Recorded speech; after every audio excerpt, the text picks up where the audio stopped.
মদখোর বলবে কি করবো জি, সোমবারের দিন মদ খেয়েছি, তাহলে তো এখন 3 দিন হয়ে গেল, আরও 37 দিন তাহলে নমাজ কবুল হবে না, তো কমসে কম 37 দিন তো আরাম পেয়ে গেলাম।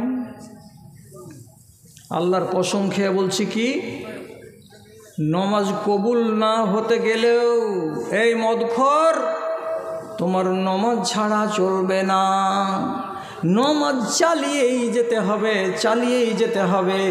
আপনি বলবেন নমাজ কবুল হবে না তো পড়বো কেন, এর মানে হলো এই, ওই নমাজের সওয়াব পাওয়া যাবে না, কিন্তু নমাজ তারপরেও যদি পড়ো তো তোমার হাজিরির খাতায় নাম লেখা যাবে, তোমাকে আযাব দেওয়া হবে না, নমাজ ছাড়ার সাজা তোমাকে দেওয়া হবে না।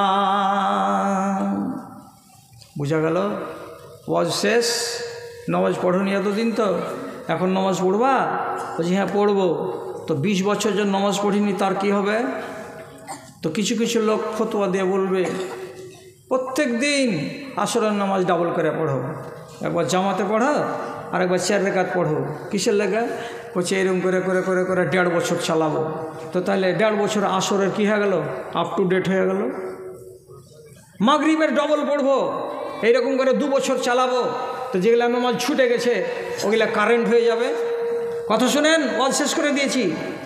এরিয়ার নমাজ জীবনে কোনো দিন আপডেট হবে না, হবে না, হবে না।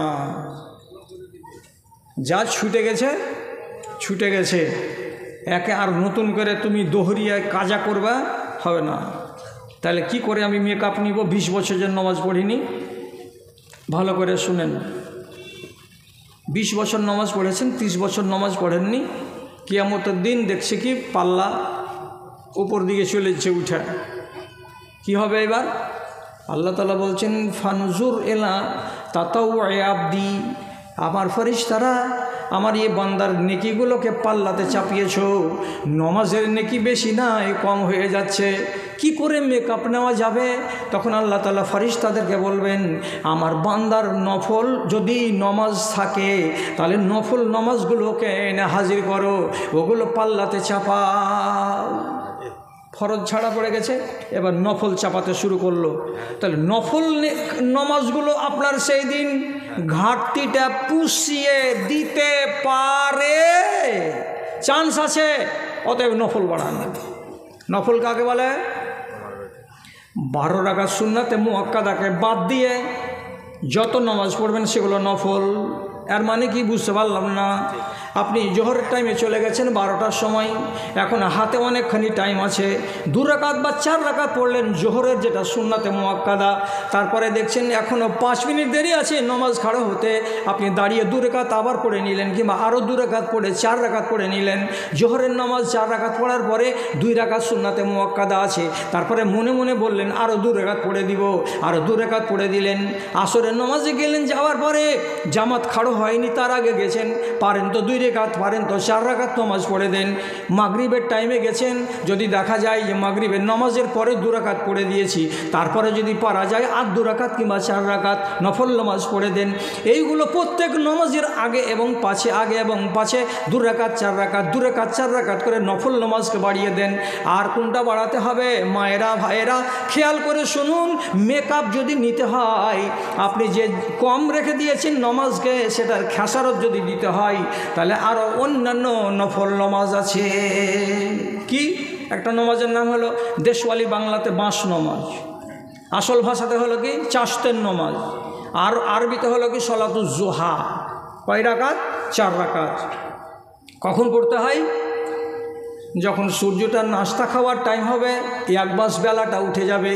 8টা পড়ো, 8:30টায় পড়ো, 9টায় পড়ো, 9:30টায় পড়ো, 10টায় পড়ো, এর মধ্যে মধ্যেই তুমি 2 রাকাত 2 রাকাত করে 4 রাকাত নামাজ পড়ে দাও।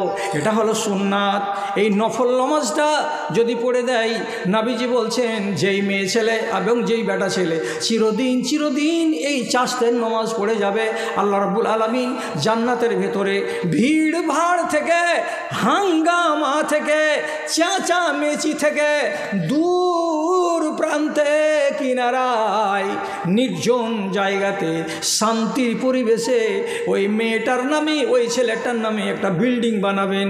আর বানানোর পরে ওকে বলা হবে, বান্দারে এই যে নমাজটা পড়েছিলি চাষতের নমাজ, এর জন্য তোকে বদলা দিয়েছি, তোমার জান্নাতটা নির্জন জায়গাতে নিরিবিলি জায়গাতে দিয়েছি, ওখানে কোনো হুড়হাঙ্গাম হবে না। কয় রাকাত? এই সবুজগড় কাপড়, কয় রাকাত? 4 রাকাত। 8টা থেকে 10টার মধ্যেই পড়ে নিতে হবে। পড়েছিস কি কোন দিন গা? পড়িস নি? খালি দিন মান বেড়ি বানাছিস না? বেড়ি বানিয়ে ছেলেপিলাকে খাইয়া নিজে গাঁড়াতে যাবি? নমাজ ধর।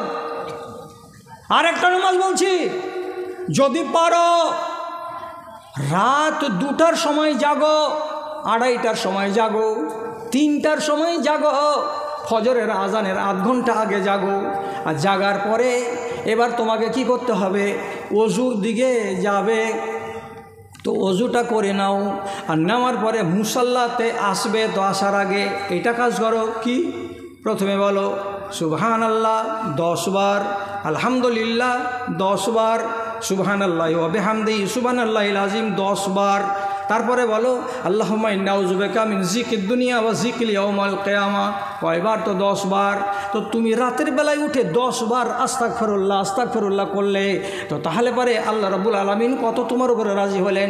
ঢের রাতে একটা মানুষ যদি আল্লাহর পায়ে পড়ে 10 বার আল্লাহ মাফ দাও, আল্লাহ মাফ দাও, আল্লাহ মাফ দাও করে, তো আল্লাহ রাব্বুল আলামিন বলছেন আমি কত শক্ত রে, তোরা মনে মনে ভেবেছিস নাকি আমি এমন নরম দিল রহম দিলের আমি আল্লাহ, যে রাত্রি 3টার সময় যদি কোনো বান্দি আর কোনো বান্দা আমাকে বলে আল্লাহ মাফ দাও, আল্লাহ মাফ দাও, আমি রহমানের রাহিম, ওকে মাফ দেওয়ার জন্য তৈরি হয়ে আছি।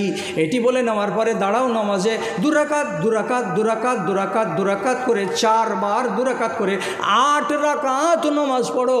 আর 8 রাকাত নামাজের পরে 3 রাকাতে বেতরের নামাজ পড়ো। আর নামাজটাকে 11 রাকাত পড়ে নাও। নেওয়ার পরে দোয়া দরুদ করে এবার ফজরের জন্য তৈরি হয়ে যাও। হয়তো আজান পড়ে যাবে, তারপরে নামাজটা পড়ে টড়ে এবার ঘুমিয়ে যাও, আরাম করে নাও। এটা হলো একটা নফল নামাজ। এই নফল নামাজ যদি পড়তে পারো রে, তো তাহলে তোমার ফরজ ছুটে যাওয়ার খেসারতগুলো কিয়ামতের দিন দেওয়া সম্ভব হবে। এটা সহিহ হাদিসে নবী করিম সাল্লাল্লাহু আলাইহি সাল্লাম বলেছে।